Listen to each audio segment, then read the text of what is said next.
जय हिंद साथियों। आज का हमारा टॉपिक है कुछ महत्वपूर्ण पर्यायवाची शब्द जो 60 की समथिंग हैं और हमने कुछ विशेष लिए हैं इस टॉपिक में। तो इस टॉपिक को आप देखें और वीडियो को अंत तक ज़रूर देखें ताकि आपको मज़ा आए। तो चलते हैं, देखते हैं। सबसे पहले आंसू। आंसू के पर्यायवाची शब्द होते हैं हमारे जैसे अश्रु, नेत्र नीर, नयन जल, नेत्रवारी, नयन नीर। दूसरा है आकाश। तो आकाश के हमारे होते हैं नभ, अंबर, अंतरिक्ष, आसमान, व्योम, गगन, दिव और ध। तो नभ, अंबर, अंतरिक्ष, आसमान, व्योम, गगन ये तो हमारे सुने हुए लगते हैं, लेकिन इसमें से दो नए जैसे दिव और ध, तो सिर्फ इन पर दोनों में गौर करना है। अगला है आडंबर। आडंबर मतलब पाखंड, ढकोसला, ढोंग, प्रपंच या दिखावा, है ना। तो आडंबर के 5 ही पर्यायवाची हैं, जैसे ढकोसला और प्रपंच ये अनसुने से थोड़ा लगते हैं, तो इन पर गौर करें ज़्यादा। अगला है आँख। आँख को कहते हैं अक्षी, नयन, नेत्र, लोचन, दृग, चक्षु, ईक्षण और विलोचन। तो ये हमारे आँख के पर्यायवाची हुए। और अगला है इंद्र।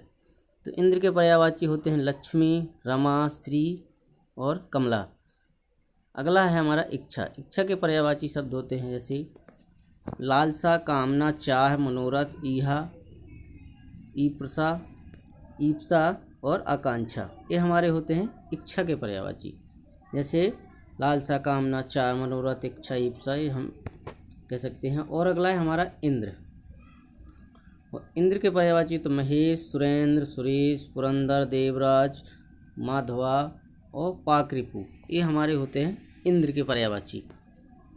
अगला है इंद्रधनुष। इंद्रधनुष मतलब सुरचाप, इंद्रधनु, शक्रचाप, सप्तवर्ण धनु। अगला है इंद्रपुरी। इंद्रपुरी में देवलोक, अमरावती, इंद्रलोक, देवेंद्रपुरी, सुरपुर, इंद्रपुरी के ये हमारे पर्यायवाची हैं। अगला है ईख। ईख के पर्यायवाची गन्ना, ऊख, रसखंड, रसदंड, रसाल, पेंडी और रसद। ईख को हम। और अगला है ईश्वर। ईश्वर जैसे कि परमात्मा, परमेश्वर, ईश, ओम, ब्रह्मा, अलख, अनादि। अगला है हमारा उत्कर्ष। उत्कर्ष मतलब उन्नति, उत्थान, अभ्युदय या फिर उन्मेष। अगला है उत्सुक। उत्सुक के पर्यायवाची होते आतुर, उत्कंठित, व्यग्र, उत्कर्ण, रुचि और रुझान। अगला है हमारा उपकार। उपकार को हम कह सकते हैं परोपकार, भलाई, नेकी और कल्याण। ये हमारे उपकार के पर्यायवाची है। अगला है ऊंचा। ऊंचा मतलब उच्च, शीर्षस्थ, उन्नत, उत्तुंग। और ऊंघ। ऊंघ का मतलब होता है तंद्रा, ऊंचाई, झपकी, अर्धनिंद्रा या अलसाई, आलसी इसको कहते हैं। अगला है हमारा ऋषि। ऋषि मतलब मुनि, मनीषी, महात्मा, साधु, संत, सन्यासी और मंत्र दृष्टा यानी मंत्र का करने वाले मंत्र। अगला है हमारा रिद्धि। बढ़ती, बढ़ोतरी, वृद्धि, संपन्नता और समृद्धि ये हमारे रिद्धि के पर्यायवाची शब्द। अगला है नित्य। नित्य मतलब हमेशा, रोज, सनातन, सर्वदा, सदा, सदैव, चिरंतन ये हमारे नित्य के पर्यायवाची शब्द हो गए। अगला है निधि। निधि के पर्यायवाची शब्द हैं तो कोष है, खजाना और भंडारा ये हो गए निधि के पर्यायवाची शब्द। अगला है नीरस। नीरस का मतलब होता है रसहीन या फीका या सूखा या स्वादहीन। अगला है पथिक। पथिक का मतलब राही, बटाऊ, पंथी, मुसाफिर, बटोही या इसको राहगीर भी कह सकते हैं। ये हमारे पथिक के होते हैं। अगला है पवित्र। पुनीत, पावन, शुद्ध, शुचि, साफ, स्वच्छ, निर्मल, है ना। ये हमारे होते हैं पवित्र के। प्रलय। प्रलय के कयामत, विप्लव, कल्पांत, गजब ये हमारे प्रलय के होते हैं। अगला है प्रज्ञा। बुद्धि, ज्ञान, मेघा और प्रतिभा ये हमारे प्रज्ञा के पर्यायवाची से। अगला है पल्लव।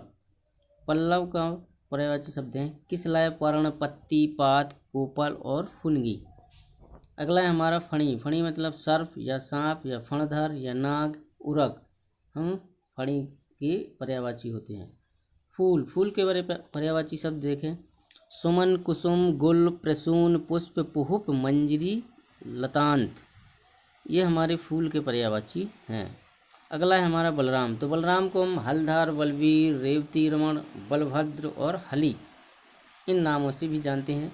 अगला है हमारा बंदर। बंदर जैसे कि कपी, वानर, मरकट, शाखामृग, कीस। और अगला है भारती, सरस्वती, ब्रह्मी, विद्या देवी, सार। हमारा भास्कर। भास्कर मतलब चमकीला, अभामय, दीप्तिमान, प्रकाशवान। और भिक्षुक, भिक्षुक के पर्यायवाची जैसे भिखमंगा, भिखारी, याचक। और मछली, मछली के पर्यायवाची होंगे मीन, मत्स्य, सफरी और छस। अगला है महादेव। महादेव के पर्यायवाची हमारे होंगे शंकर, शंभु, शिव, पशुपति, चंद्रशेखर, महेश्वर, भूतेश। अगले हमारे हैं कृषक। कृषक के पर्यायवाची होंगे जैसे कि किसान, काश्तकार, हलधर, जोतकार, खेतिहार, है ना। तो ये हमारी कृषक हुए। कर्म, कर्म के पर्यायवाची शब्द होंगे जैसे कि कार्य, कृत, क्रिया, काम, काज। और फिर है कुबेर। कुबेर के पर्यायवाची राज, राज, किन्नरेश, धनाधिप और धनेश। अगला है खग। खग मतलब पक्षी, चिड़िया, पखीर, द्विज, पंछी, विहंग, शकुनी, ये हमारे खग के पर्यायवाची। अगला है खल। खल मतलब शठ, दुष्ट, धूर्त, दुर्जन, कुटिल, नालायक, अधम। अगला है गरुड़। खगेश्वर, सुपर्ण, सुपर्ण, बैतने और नागांतका, ये हमारे गरुड़ के पर्यायवाची हुए। गाय के पर्यायवाची शब्द देखते हैं जैसे कि धैनु, सुरभि, माता, कल्याणी, पयस्विनी और गौ। अगला है घी। घी के पर्यायवाची से जैसे घृत, हवि, अमृत, सागर। और घृणा। घृणा का जैसे कि जुगुत्सा, अरुचि, घिन या विवत्स। अगला शब्द है हमारा चंदन। चंदन के पर्यायवाची शब्द है जैसे मंगलय, मंगल्य, मलयज और श्रीखंड। फिर चरित्र। चरित्र के पर्यायवाची होंगे हमारे आचार, सदाचार, शील और आचरण। चपला। चपला का मतलब होता है जैसे विद्युत, बिजली, चंचला, दामिनी, तड़ित, ये हमारे चपला शब्द की पर्यायवाची है। छात्र शब्द का पर्यायवाची जैसे कि विद्यार्थी, शिक्षार्थी, शिष्य। अगला है हमारा छाया। छाया मतलब साया, प्रतिबिंब या परछाई, छांव, ये हमारे पर्यायवाची हुए छाया के। छल। छल के पर्यायवाची देखेंगे प्रपंच, झांसा, फरेब, कपट, ये हमारे छल के पर्यायवाची। छटा। छटा मतलब आभा, कांति, चमक, सौंदर्य और सुंदरता। फिर है जननी। जननी के माँ, माता, माई, मैया, अम्बा और अम्मा, ये हमारे जननी के पर्यायवाची होते हैं। जिज्ञासा के पर्यायवाची शब्द होते हैं जैसे कि उत्सुकता, उत्कंठा, कुतूहल। फिर झंडा। झंडा शब्द के पर्यायवाची होते हैं ध्वजा, केतु, पताका और निशान। फिर झरना। झरना शब्द के श्रोता, स्रोत, उच्च, निर्झर, जलप्रपात और प्रपात।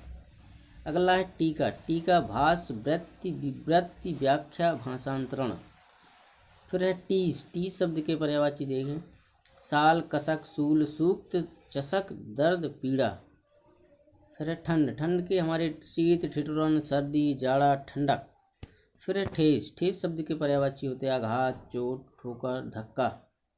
ठग। जलसाज, प्रपंचक, वंचक, प्रतारक। फिर डर, त्रास, भीति, दहशत, आतंक, भय, खौफ।